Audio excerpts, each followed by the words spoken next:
Hello everyone and welcome back to our YouTube channel.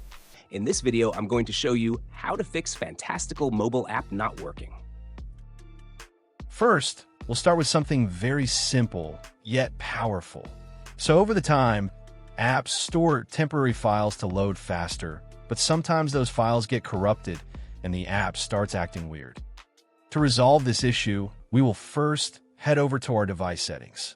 From here, scroll down and tap on General. Once you're in the General Settings tab, look for iPhone Storage option and tap on it. Over here, you can either search for the app or you can scroll down and look for it. Then tap on the app. On the next screen, you need to tap on the Offload app option. A confirmation pop-up will come up. Now tap on the Offload app option here. It'll take a bit for processing, and then a reinstall button will show up. Simply tap on it to reinstall the app. This should resolve the issue, but if it doesn't, then you need to check if the app is running an older version. Head over to App Store.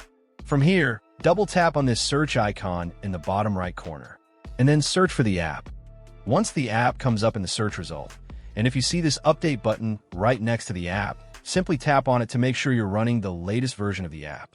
However, if you continue to encounter this issue, then you will need to completely reinstall the app, which usually resolves the problem.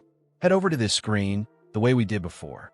And over here, tap on the Delete App option here to uninstall the app from your device. A confirmation pop-up will come up. Now tap on the Delete option here. Once uninstalled, open up App Store and search for the app in the search bar. After the app comes up in the search result, simply click on this cloud icon to install it back onto your device. Hopefully, this resolves the issue. If it does, consider sending a super thanks to support our channel. And also don't forget to hit the subscribe button. We'll see you in the next video.